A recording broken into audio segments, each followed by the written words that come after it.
deep within the isolated hollows of eastern Kentucky, where the Appalachian mountains rise like ancient sentinels guarding secrets buried for generations. A documentary film crew happened upon something that would linger in American consciousness for decades to come. It was late autumn of 1954 when filmmaker Robert Henshaw and his modest team ventured into one of the most inaccessible regions of Harlan County, commissioned by a private research foundation to document vanishing communities throughout rural America. What they discovered in a valley reachable only by a narrow dirt path was the Reddick family, a bloodline that had remained completely cut off from the outside world for more than 120 years. The grainy black and white footage they shot, locked away in a university archive until its chance rediscovery in 2003, revealed a reality so settling that it challenged everything Americans believed about their own forgotten corners. This is no tale of folklore or mountain legend. This is documented history preserved on film, witnessed by trained professionals, and verified by medical records that emerged years after the initial encounter. The truth about the Reddicks proved far more intricate and heartbreaking than anyone could have possibly imagined. The journey began on October 17, 1954, when Henshaw's team set out from the small town of Avarts, Kentucky, population barely 800 souls. Their local guide, a weathered coal miner named Chester Mullins, had mentioned in passing that deep in the mountains, beyond where the logging roads ended, there lived a family that nobody had seen in living memory. Chester's grandfather had spoken of them, warning that the Reddicks kept to themselves and didn't welcome strangers. The film crew, hungry for authentic stories of American isolation, pressed Chester for more information. He reluctantly agreed to lead them, though his discomfort was visible even in the old footage. He cleared his throat. The terrain grew increasingly treacherous as they pushed forward. The October air was crisp and cold, leaves turning brilliant shades of copper and gold against the gray sky. The cameraman, later identified as Donald Pierce, kept his equipment running even as they navigated dangerous paths where one misstep could mean a fatal fall.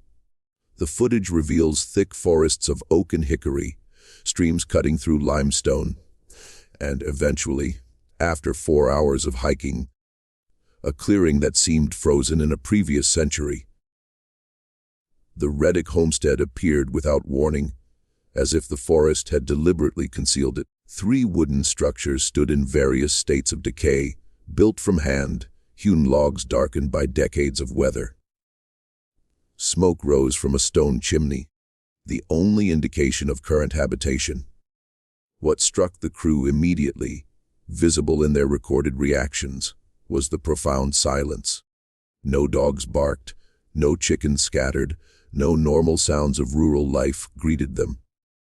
As they approached cautiously, announcing their presence, the door of the main cabin opened slowly. What emerged would become the most analyzed and discussed footage in the entire documentary. A woman appearing to be in her 40s, but later determined to be only 28, stepped into the pale sunlight.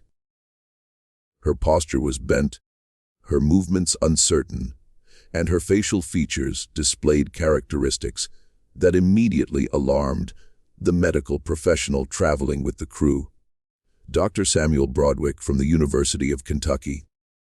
The woman, who identified herself as Sarah Reddick, spoke in an accent so thick and archaic that even Chester struggled to understand her. Her words represented a mountain dialect, untouched by modern influence, preserving speech patterns from the early 19th century. Sarah was not alone. As the crew stood frozen, uncertain how to proceed, more family members emerged from the cabins.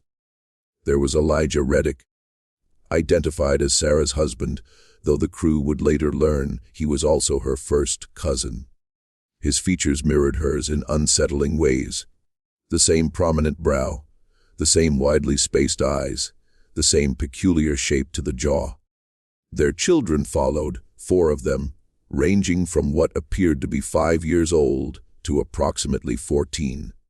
The children displayed varying degrees of physical abnormalities, from minor asymmetries to more pronounced developmental differences. The eldest boy, Thomas, had a severe curvature of the spine and walked with a pronounced limp. The youngest, a girl named Martha, appeared relatively typical except for her unusually small stature and eyes that didn't quite focus properly. Dr. Broadwick, visible in the footage making notes in a leathered journal, later wrote that he immediately recognized the telltale signs of repeated close family unions spanning multiple generations. The genetic markers were unmistakable to his trained eye. Robert Henshaw, to his credit, approached the situation with unexpected sensitivity.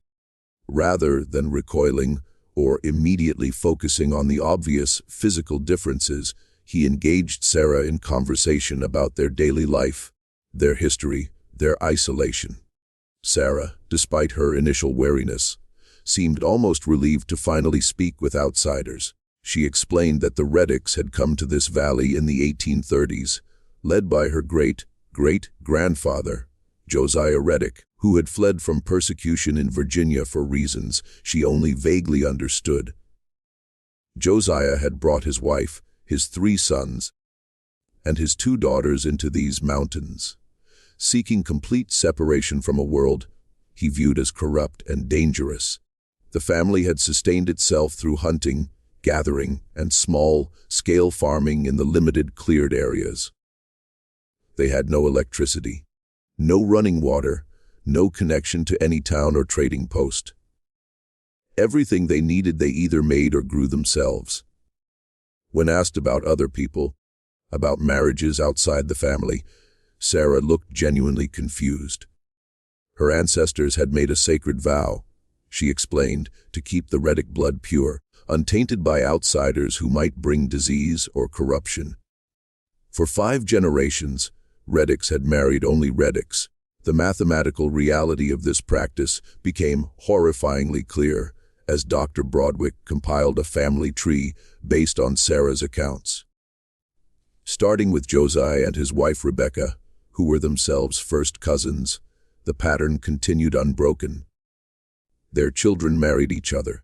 Those children's children married each other. By the time Sarah was born in 1926, the genetic pool had become so restricted that she shared more DNA with Elijah than typical siblings would. The doctor's calculations, preserved in his research papers, indicated that the current generation of Reddicks had a coefficient of inbreeding approaching levels, typically seen only in experimental animal populations. The physical manifestations were evident in every family member. Beyond the obvious skeletal abnormalities and unusual facial structures, the crew documented other signs. Several members had extra fingers or fused digits. Multiple individuals showed signs of developmental delays, and the overall health of the family was precarious. Sarah mentioned that many babies didn't survive their first year, that several of her siblings had died young, that her own mother had passed away at age 32 from complications the family couldn't understand or treat. The second day of filming revealed even more troubling details. Henshaw's crew was permitted to document the interior of the main cabin, a dark space lit only by the fireplace and a few small windows. The living conditions were primitive beyond anything they had anticipated. The family slept on straw mattresses, wore clothes stitched from animal hides and old fabric that had been mended countless times, and ate a diet consisting primarily of cornmeal, wild game, and foraged plants. Education was non-existent. None of the current generation could read or write. Their knowledge of the outside world was limited to fragmented stories passed down orally, creating a distorted understanding of reality. Sarah believed that the year was somewhere in the 1890s, having no accurate way to track time beyond seasons and generations. When told it was actually 1954, that there had been 2 world wars, That automobiles and airplanes existed, she listened with an expression that mixed disbelief with fear. Elijah Reddick proved more difficult to document. Unlike Sarah, who seemed almost eager to share their story, Elijah viewed the crew with open suspicion and hostility. He was a tall man, nearly 6 feet, but his frame was twisted by severe scoliosis that bent him at an unnatural angle. His speech was even harder to decipher than Sarah's, complicated by a cleft palate that had never been surgically corrected. Through patient conversation, the crew learned that Elijah served as the family's primary hunter and protector. He knew every inch of the surrounding mountains, could track animals with remarkable skill, and maintained a fierce dedication to preserving the family's isolation. When asked why he never sought help from the outside world, especially for the children's medical needs, his answer was chilling in its simplicity. He didn't trust anyone who wasn't Reddick blood. The outside world, he had been taught from birth, was filled with people who would harm them, take their land, destroy their way of life. Better to struggle and suffer among family than risk contamination from strangers. The children presented the most heartbreaking aspect of the documentation. Thomas, the eldest at 14, had the mental capacity of a much younger child. He could speak only in short, simple sentences and seemed unable to grasp abstract concepts. His physical deformities were extensive. The spinal curvature, a withered left arm that hung uselessly at his side, and legs of noticeably different lengths that made walking an obvious struggle. Yet despite these challenges, Thomas showed moments of surprising capability. He could identify hundreds of plant species, knew which were edible and which were toxic, and demonstrated an almost instinctive understanding of animal behavior. Dr. Broadwick noted that intelligence manifests in different ways, and that Thomas had developed skills necessary for survival in his specific environment, even if he would be considered severely impaired by conventional standards. The second child, a boy named Jacob, who appeared to be around 10, was mostly nonverbal. He communicated through gestures and sounds, and the family had developed a system of understanding his needs. His features showed the most pronounced effects of inbreeding. Eyes set unusually far apart, a very small chin, ears positioned lower on his head than typical, and fingers that curved at odd angles. The 2 younger children, Martha and a boy named Samuel, who appeared to be twins though Sarah insisted, they were born a year apart, showed somewhat less severe physical manifestations but clear cognitive differences.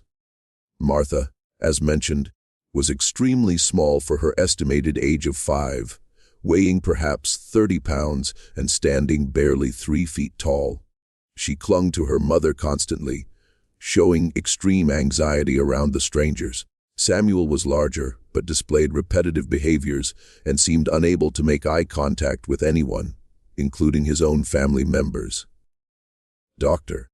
Broadwick spent considerable time observing the children's interactions, documenting their play patterns, their communication methods, and their responses to simple tasks. His clinical notes, later published in a restricted medical journal, described a family unit that had adapted to extreme genetic limitations in remarkable ways. The children who survived infancy had done so despite incredible odds.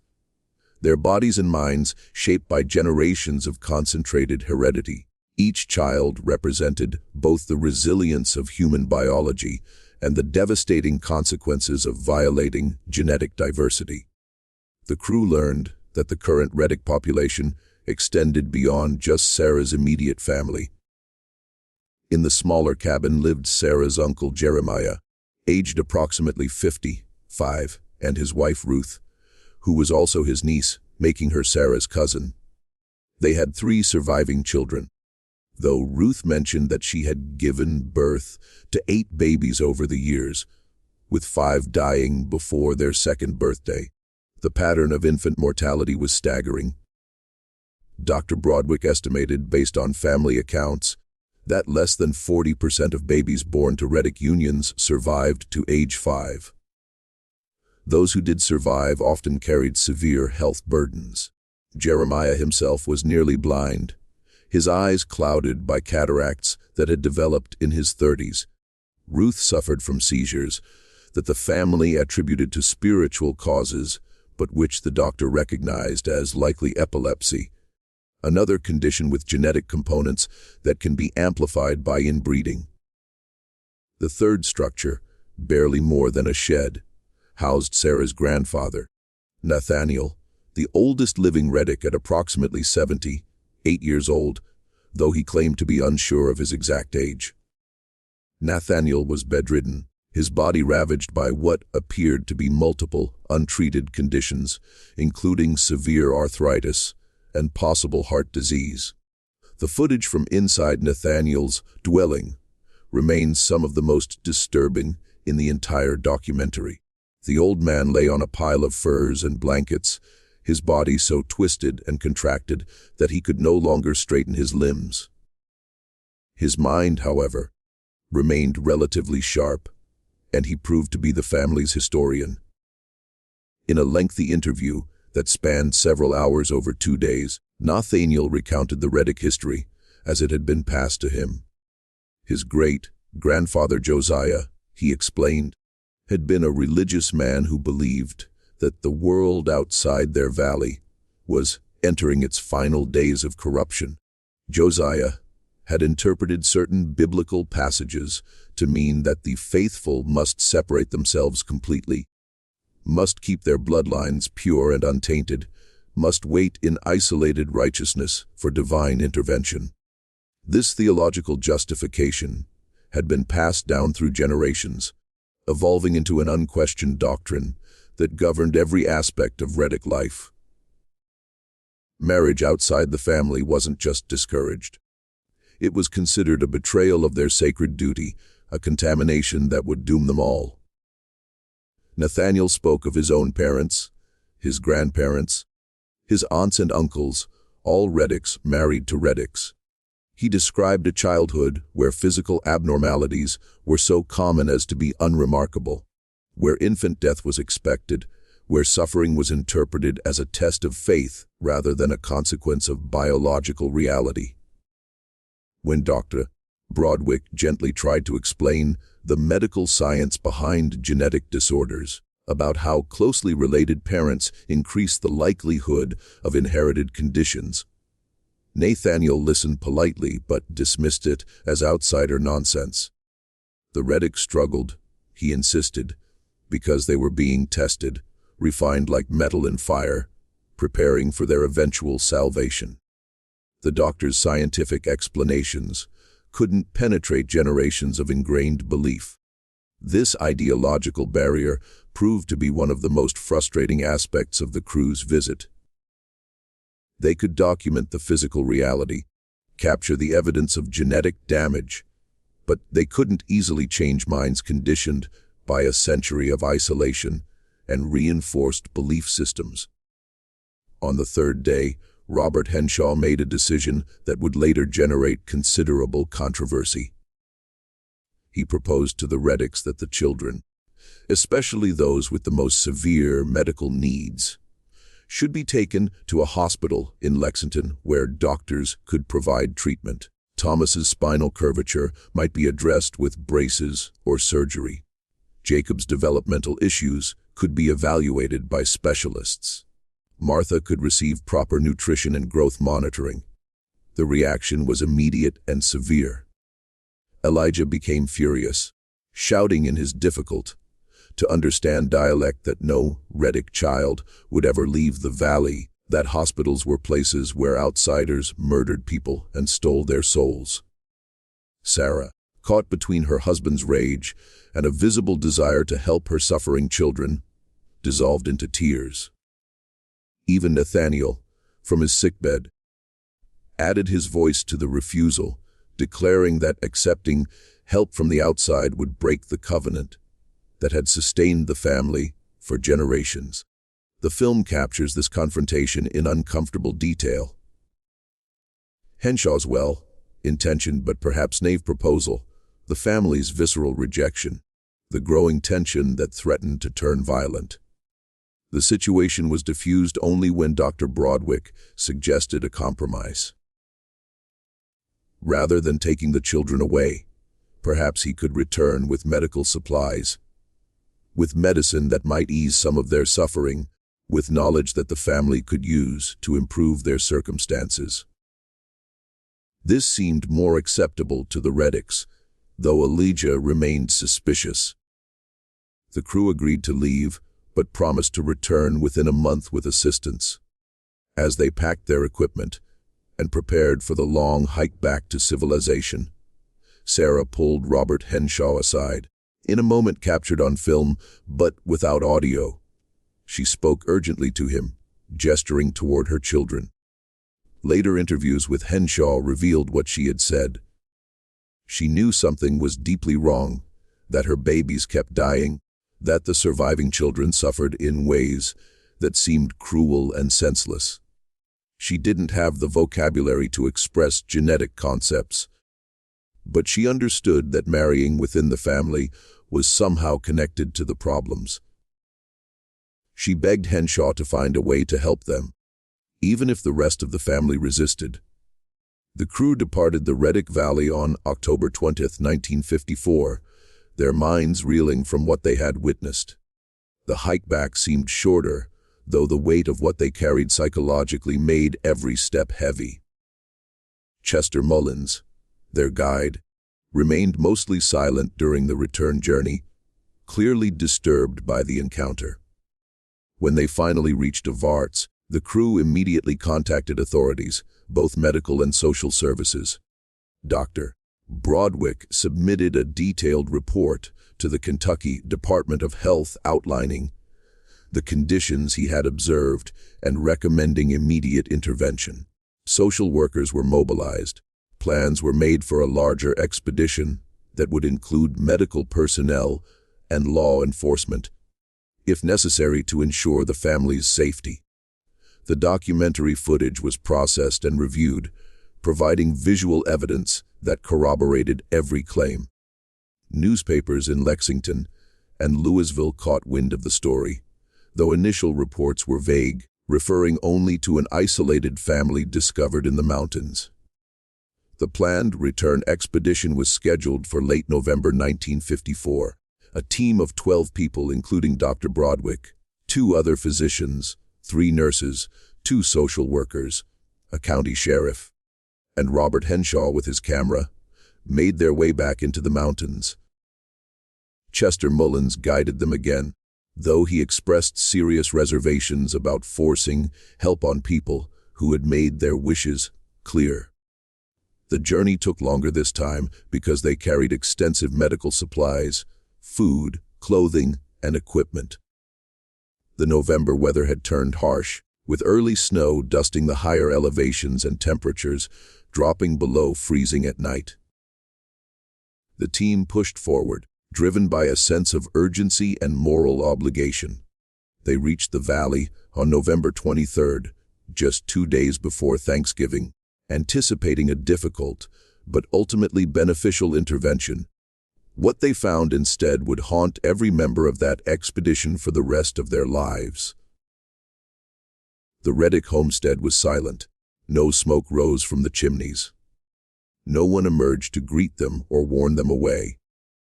As they approached the main cabin, the sheriff called out, identifying himself and announcing their peaceful intentions.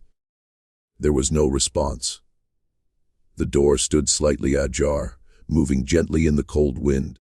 The sheriff entered first, his hand on his weapon, though he hoped desperately not to need it.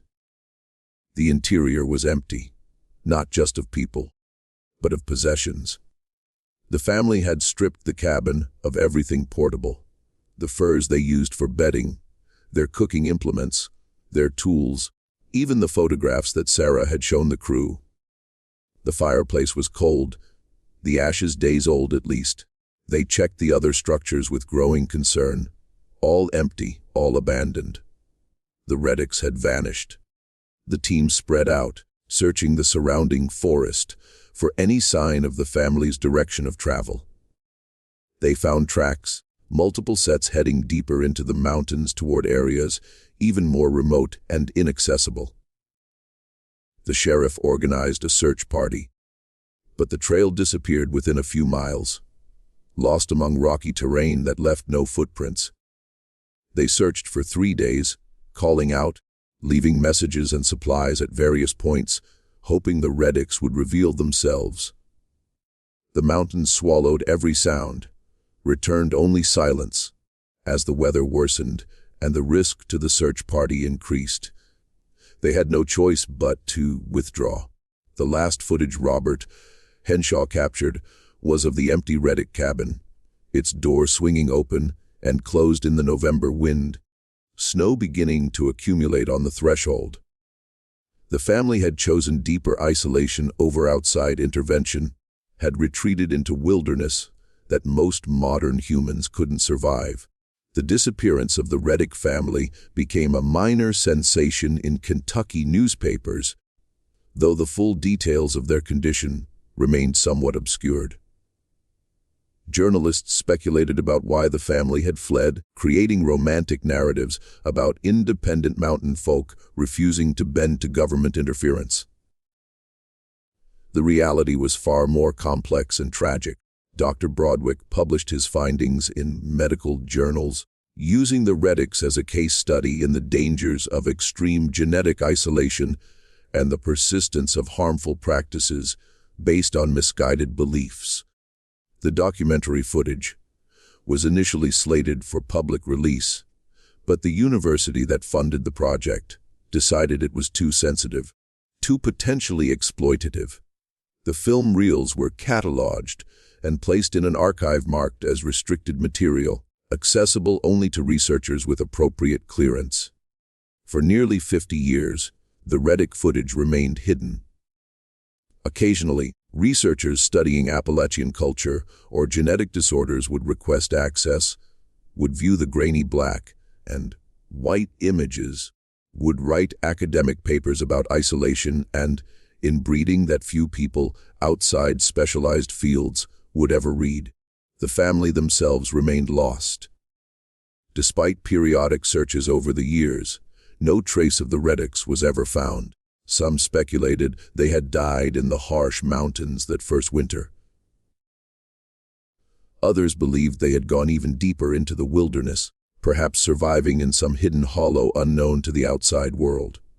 A few optimistic souls suggested that maybe, just maybe, the family had actually left the mountains entirely, had integrated into society somewhere under different names, had escaped their genetic prison. The truth began to emerge in 2003 when a graduate student named Jennifer Morrison, researching Appalachian social history at the University of Kentucky, stumbled upon the archive footage while looking for material related to a completely different project. Intrigued by the restrictive classification, she applied for access and was eventually granted permission to view the films. What she saw shocked her. This wasn't just historical curiosity. This was documented evidence of one of the most extreme cases of genetic isolation in American history, and almost no one knew it existed. Jennifer began the process of getting permission to bring the footage into wider academic circulation, arguing that the educational and scientific value outweighed privacy concerns, especially since 50 years had passed and the family's fate remained unknown. The footage was digitized, and in 2005, excerpts were shown at an academic conference on genetic diversity and human populations. The response was overwhelming. Geneticists, anthropologists, historians, and medical professionals recognized the material as extraordinarily valuable for understanding the real-world consequences of prolonged inbreeding. The full documentary was eventually released to academic institutions in 2007, though it remained restricted from general public access. However, in the age of the Internet, complete restriction proved impossible. By 2010, Portions of the Reddick footage had leaked online, generating intense public interest and considerable ethical debate about the family's privacy and dignity. The modern viewer watching the Reddick footage is confronted with uncomfortable questions. The family clearly suffered from circumstances beyond their control, born into a situation created by generations of ancestral decisions. They were victims of ideology, of isolation, of ignorance about biological science. Yet they were also human beings with dignity, with their own agency and beliefs, with a way of life that, however harmful, was the only one they knew. The footage doesn't sensationalize their condition, but presents it matter of factly, which makes it more impactful. We see Sarah trying to care for her children with obvious love despite her own limitations. We see Elijah's fierce protectiveness, misguided though it may have been. We see children playing simple games, finding moments of joy in their difficult existence. The Reddicks were not monsters or curiosities. They were people trapped by circumstances, geography, and the accumulated weight of generational choices. In 2012, a potential breakthrough occurred. A woman in her late 50s contacted researchers who had published work on the Reddick case, claiming to be Martha Reddick, the youngest daughter visible in the 1954 footage. Her story was extraordinary. She explained that after the family fled deeper into the mountains, they had indeed survived that winter, though barely. Her father, Elijah, and grandfather, Nathaniel, had both died within 2 years of the move, succumbing to the harsh conditions and their already compromised health. Her mother, Sarah, she claimed, had made an incredibly difficult decision. Understanding that staying in the mountains meant death for her children, Sarah had led them out of the wilderness in 1957, leaving behind everything they knew. They had emerged from the mountains in West Virginia, not Kentucky, having traveled an incredible distance through terrain that seemed impossible.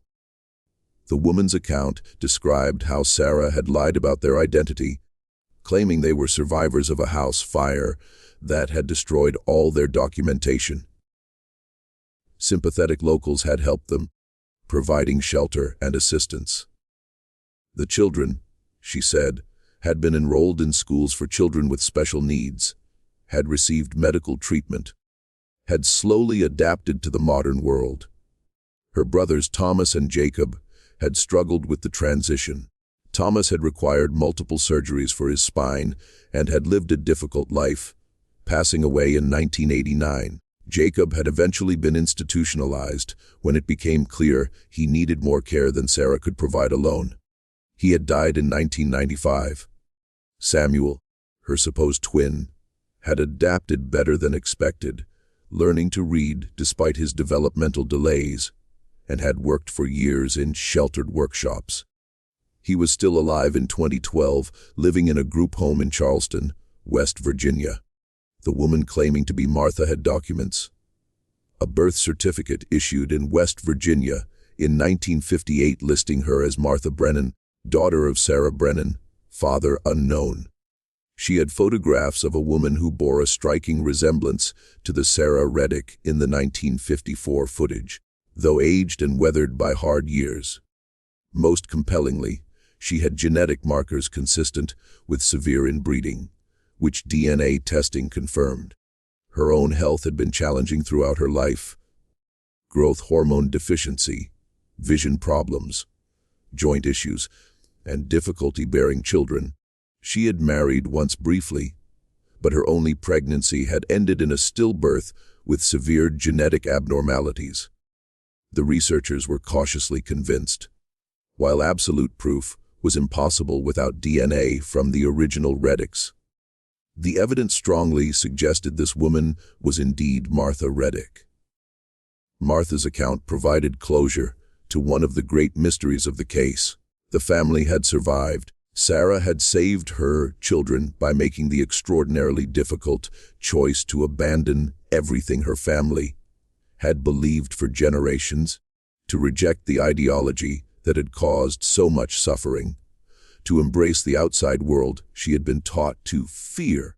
The cost had been enormous. Losing her husband, losing her father-in-law, leaving behind the only home she had ever known, lying about her identity, raising damaged children alone in a world she barely understood. But she had done it.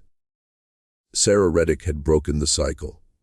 When Martha shared this story, she became emotional, describing a mother who had been barely literate, who had worked brutal jobs cleaning houses and washing dishes, who had sacrificed everything to give her children a chance at better lives. Martha also revealed something that the 1954 footage had not captured. Sarah had been pregnant during the filming.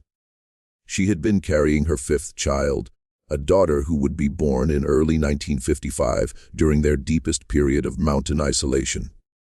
That baby, named Ruth after the aunt, had been born severely compromised, living only 3 weeks before dying in Sarah's arms. Martha believed that losing Ruth had been the final catalyst for her mother's decision to leave. Sarah couldn't watch another child die, couldn't continue the cycle of suffering, couldn't maintain faith in an ideology that kept producing such tragedy.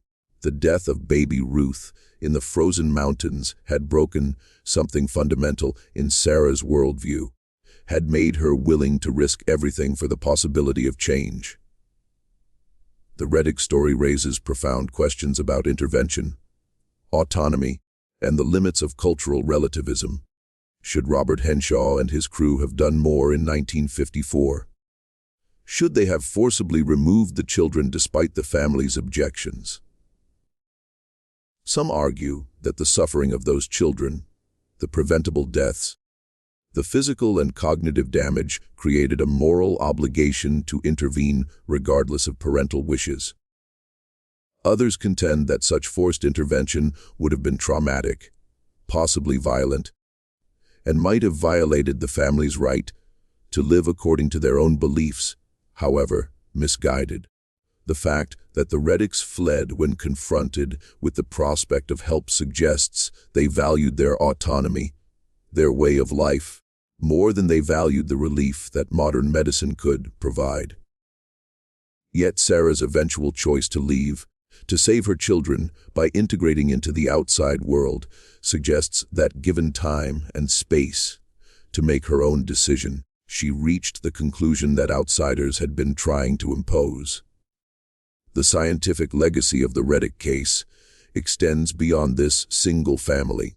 Geneticists have used the documented example to model the effects of extreme inbreeding over multiple generations, to calculate the accumulation of harmful recessive traits, to understand how isolated populations respond to genetic bottlenecks. The Reddicks demonstrated that humans can survive remarkable levels of genetic restriction, but at tremendous cost. Every surviving child represented both biological resilience and the price of that survival in suffering and limitation.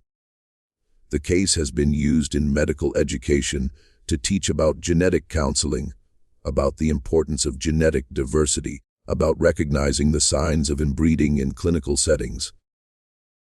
The footage itself, despite its age and quality, remains one of the most powerful visual documents of these concepts in practice. The cultural impact has been more complex. The Reddick story has been used and misused in various ways. Some have pointed to it as evidence that isolated mountain communities are inherently problematic, feeding into stereotypes about Appalachian backwardness. Others have used it to argue for stronger government intervention in family matters, particularly regarding children's welfare. Still others have seen it as a cautionary tale about religious extremism and the dangers of ideological isolation. All of these interpretations capture elements of truth, while missing the essential humanity of the people involved. The Reddicks were not abstractions or symbols. They were real people who lived difficult lives, shaped by forces largely beyond their control. In the final analysis, the Reddick family represents something profound about human nature. Our capacity to endure, to love our children even when we're damaging them through ignorance, to hold on to beliefs even when they cause suffering. And ultimately, in Sarah's case, to change when the cost of not changing becomes unbearable. The Lost film from 1954 captured a moment in time, a family at a crossroads between annihilation and transformation. That Sarah Reddick found the strength to choose transformation, to save her surviving children by abandoning everything she had been taught to value, stands as a testament to maternal love overcoming ideology. The footage shows us the before, the moment of crisis. Martha's testimony gives us the after, the difficult path to survival and integration. Together, they tell a complete story of an American family that almost destroyed itself through isolation, but ultimately found redemption through the courage to change.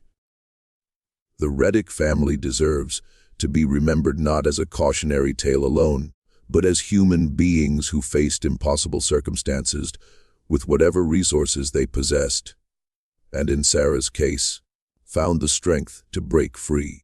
Their story continues to resonate because it asks each of us what we would do if born into similar circumstances, whether we would have the courage to question everything we had been taught, whether we could make the sacrifices necessary to save those we love from suffering we finally recognize as preventable rather than inevitable.